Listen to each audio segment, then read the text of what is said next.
അസ്സലാമലൈക്കും. നമ്മളെ ഇന്നത്തെ കുഞ്ഞു വ്ളോഗിലേക്ക് എല്ലാവർക്കും സ്വാഗതം. അപ്പോൾ രാവിലെ തന്നെ കുട്ടികളൊക്കെ മദ്രസയിൽ മദ്രസയിൽ അവർ പോയതിൻ്റെ ശേഷമാണ് ഞാൻ അടിക്കാനും തുടക്കാനും തിരുമ്പാനൊക്കെ നിന്നത് കേട്ടോ.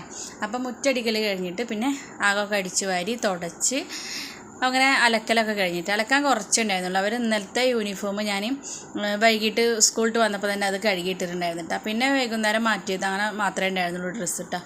സ്കൂളിൽ വന്നിട്ട് ഇട്ടുമ്പോൾ ഒരു ട്രൗസറും കുപ്പായി അങ്ങനെയൊക്കെ രണ്ട് കൂട്ടി ഡ്രസ്സേ രണ്ടാളതും ഉണ്ടായിരുന്നുള്ളൂ. പിന്നെ എൻ്റെ ഡ്രസ്സ് മാത്രമേ ഉണ്ടായിരുന്നുള്ളൂ. അപ്പോൾ അതൊക്കെ അലക്കൽ കഴിഞ്ഞിട്ട് കുളിയൊക്കെ കഴിഞ്ഞിട്ടാണ് ഞാൻ ഈ ദോശ ഉണ്ടാക്കാൻ നിന്നത് കേട്ടോ. ഈ ദോശ ഉണ്ടാക്കുന്നത് എങ്ങനെയാണെന്ന് വെച്ചിട്ടുണ്ടെങ്കിൽ നമ്മളെ പച്ചരി ഇല്ലേ, പച്ചരിയും ചോറും കൂടിയിട്ടാണ് അരച്ചിട്ടാണ് ഈ ദോശ ഉണ്ടാക്കുന്നത്. അപ്പോൾ പച്ചരി നമ്മൾ എത്രയാണ് എടുക്കുന്നത് അതിൻ്റെ പകുതി തന്നെ നമ്മൾ ചോറും എടുക്കുക കേട്ടോ. അപ്പം ആ കണക്കിന് എടുത്തിട്ടുണ്ടെങ്കിൽ ഈ ദോശ ഉണ്ടാക്കുമ്പോൾ നല്ല മയം ഉണ്ടാവും കേട്ടോ. നമ്മൾ ഈ കല്ല് പോലെ ഉറപ്പുള്ള ഇതൊന്നും ഉണ്ടാവില്ല കേട്ടോ. നല്ല സോഫ്റ്റായ ദോശ കിട്ടും കേട്ടോ. അത് ഞാൻ കണ്ണൂരിൽ നിന്ന് മൂത്തമ്മ അവരൊക്കെ ഉണ്ടാക്കണം നോക്കിയിട്ട് അങ്ങനെ ചെയ്തതാണ് കേട്ടോ. അപ്പോൾ നമ്മൾ പച്ചരി ഇടുന്നതിനനുസരിച്ച് ചോറിടണം. പച്ചരി കുതിർത്തിയിട്ട് എത്രയുള്ളത് നോക്കിയിട്ട് അതിനനുസരിച്ച് അതിൻ്റെ പകുതി ചോറിടണം കേട്ടോ, നല്ല ദോശ നന്നാവുള്ളൂ. പിന്നെ അതിൽ 2 മണി വലിയ ജീരകവും ഒരു ചെറിയൊരു ഉള്ളിയുടെ കഷ്ണം ഇട്ടിട്ട് മിക്സിയിൽ നന്നായി സോഫ്റ്റായിട്ട് അരച്ചെടുക്കുക കേട്ടോ. എന്നിട്ട് കുറച്ച് തിക്കായിട്ട് നമ്മൾ ദോശമാവ് കലക്കിയാൽ മതി കേട്ടോ. അങ്ങനെയാണ് ഈ ദോശ ഉണ്ടാക്കട്ടെ. നല്ല സൂപ്പർ ദോശയുണ്ട്. ഇതിലേക്ക് നല്ല മീൻകറിയും നല്ല മുളകിട്ട മീൻകറിയും തേങ്ങ അരച്ചതും ഒക്കെ നല്ല ടേസ്റ്റാണ്. മീൻകറിയാണ് കേട്ടോ ഈ ദോശയൊക്കെ ടേസ്റ്റ്. പിന്നെ ബീഫോ ചിക്കനോ ഒക്കെ ടേസ്റ്റ് ഉണ്ടാവും. പക്ഷെ നമ്മൾ ഇന്ന് ഉണ്ടാക്കുന്നത് സോയാബീൻ കറി കേട്ടോ. മീൻകറി ഉണ്ടായിരുന്നു. അപ്പോൾ ഞാൻ കുട്ടികൾ കൂട്ടില്ല എന്ന് വിചാരിച്ചിട്ട് പിന്നെ ഞാനത് ഫ്രിഡ്ജിൽ നിന്ന് എടുത്ത് ചൂടാക്കാൻ വിചാരിച്ചില്ല കേട്ടോ. അവർക്ക് ഞാൻ ഗ്രീൻ പീസ് സോയാബീൻ കറി അല്ല, ഗ്രീൻ പീസ് കറി കേട്ടോ അന്ന് ഉണ്ടാക്കിയത്. ഗ്രീൻ പീസ് ഉരുളങ്ങ ഇട്ടിട്ട് ഒരു ചെറിയ കറി ഉണ്ടാക്കി കൊടുത്തിട്ടാണ്. അപ്പോൾ അവർക്ക് ദോശ നല്ല ഇഷ്ടമായിട്ട്. അപ്പോൾ കുഞ്ഞാറ്റെന്നോട് ചോദിച്ചത് കണ്ണൂർ ഉണ്ടാക്കണം അങ്ങനത്തെ ദോശ അല്ലേ, ഇതിലേക്ക് മീൻകറി അല്ലേ ടേസ്റ്റ്, മീൻകറി ഉണ്ടായിരുന്നില്ലേ എന്ന് ചോദിച്ചിട്ടാണ്. അപ്പോൾ ഞാൻ പറഞ്ഞു മീൻകറി ഉണ്ടായിരുന്നത് നിങ്ങൾക്ക് ഇഷ്ടാവില്ല എന്ന് വിചാരിച്ചിട്ടാണ് ഞാൻ ഗ്രീൻ പീസ് കറി ഉണ്ടാക്കിയത് എന്ന് പറഞ്ഞിട്ടാണ്. അപ്പോൾ അവൾ പറഞ്ഞ് രാത്രിക്കും ഈ ദോശ മതി, അപ്പം മീൻകറിയും കൂടി തന്നാൽ മതി എന്ന് പറഞ്ഞിട്ടാണ്. അങ്ങനെ അവർ ഇതൊക്കെ ചാവടിക്കലൊക്കെ കഴിഞ്ഞിട്ട് അവരങ്ങനെ കളിക്കാൻ വേണ്ടി പോയിട്ട് പിന്നെ ഞാൻ കുറേ മീൻകാരം അങ്ങനെ നോക്കിയിരുന്നിട്ടാ. 2 ദിവസമായിട്ടായിരുന്നു കൂടുതൽ കിട്ടിയിട്ടാ. അപ്പോൾ അതിൻ്റെ കറി ഉണ്ടായിരുന്നു. അപ്പോൾ കുട്ടികൾ അത് കൂട്ടൂലല്ലോ. അപ്പോൾ അവർക്ക് എന്തെങ്കിലുമൊക്കെ ഞാൻ സോയാബീൻ പൊരിച്ചു കൊടുക്കുക, ഉരുളക്കിഴങ്ങ് പൊരിച്ചു കൊടുക്കുക, ഉണക്കൽ അങ്ങനെയൊക്കെ ആയിട്ട് അവർക്ക് കൊടുത്തിട്ടുണ്ടായിരുന്നു കേട്ടോ.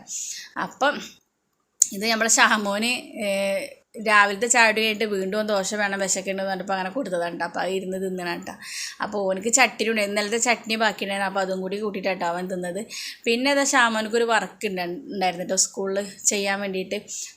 വീട് നമ്മളെ സ്വപ്നത്തിലുള്ള ഒരു വീട് വരയ്ക്കാൻ വേണ്ടി പറഞ്ഞിട്ട്. അപ്പോൾ ഒരു നല്ല 2 നിലയുള്ള ഒരു വീടൊക്കെ വരച്ച് അതിന് എഴുതി ചിത്രമൊക്കെ വരയ്ക്കാനിട്ട്. അപ്പോൾ അതിനെ പറ്റിയിട്ട് എഴുതാനൊക്കെ പറഞ്ഞിട്ടുണ്ടായിരുന്നു. അപ്പോൾ അത് ഓന് എഴുതാനിട്ട് ആദ്യം റഫിൽ എഴുതി എടുത്തിട്ട് പിന്നെ നോട്ടിലേക്ക് എഴുതിയിട്ടൊക്കെ ഉണ്ടാ.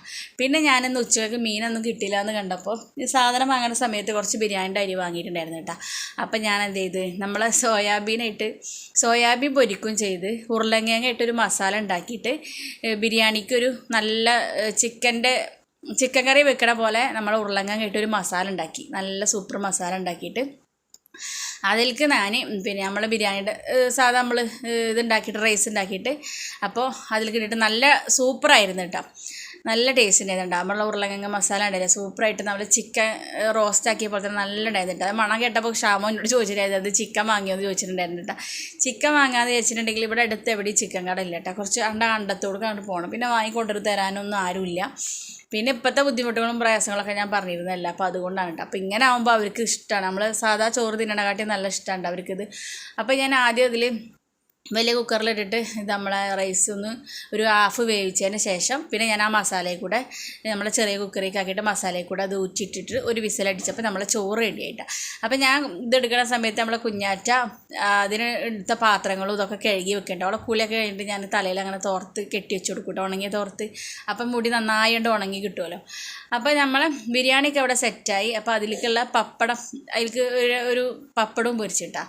ഇത് നമ്മൾ ബിരിയാണിയൊക്കെ നല്ല സൂപ്പറായി സെറ്റായി വന്നിട്ടുണ്ടായിരുന്നു കേട്ടോ. നല്ല കറക്റ്റ് വേവും കാര്യങ്ങളൊക്കെ ആയിട്ടുണ്ടായിരുന്നു കേട്ടോ. അപ്പോൾ ഇന്ന് ഉച്ചക്കൊക്കെ അതൊക്കെ ആയിട്ടൊന്ന് അഡ്ജസ്റ്റ് ചെയ്യാമെന്ന് വിചാരിച്ചിട്ടാ. പിന്നെ എന്താ നമ്മൾ പണികളൊക്കെ കഴിഞ്ഞ് കുഞ്ഞാറ്റ മുടിയൊക്കെ കെട്ടിയിട്ട് അവളെ മേക്കപ്പിലുണ്ടാ കണ്ടൊക്കെ എഴുതിക്കൊണ്ടിരിക്കുകയാണ് കേട്ടോ.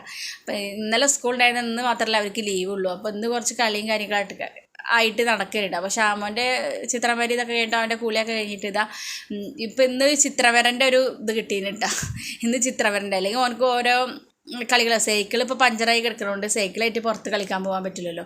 അപ്പോൾ വീട്ടിൻ്റെ ഉള്ളിൽ തന്നെ എന്തെങ്കിലുമൊക്കെ ആകുമ്പോൾ ഇപ്പോൾ ഇന്ന് ഫുള്ള് ചിത്രം വരെയാണ് കേട്ടോ. അപ്പോൾ ചിത്രം വരക്കാൻ വേണ്ടി വീണ്ടും ബുക്കൊക്കെ എടുത്തിട്ട് റെഡി ആയിട്ട് ഇരിക്കട്ടെ. അപ്പോൾ നമ്മൾ വീഡിയോ കണ്ടിട്ട് ഇഷ്ടമായിട്ടുണ്ടെങ്കിൽ ഒന്ന് ലൈക്ക് ചെയ്യാനും ഷെയർ ചെയ്യാനും സബ്സ്ക്രൈബ് ചെയ്യാനും എന്തെങ്കിലും അഭിപ്രായം ഉണ്ടെങ്കിൽ കമൻറ്റ് ചെയ്യാനും ഒന്നും മറക്കരുത് കേട്ടോ. അപ്പോൾ എല്ലാവർക്കും അസ്സലാമു അലൈക്കും.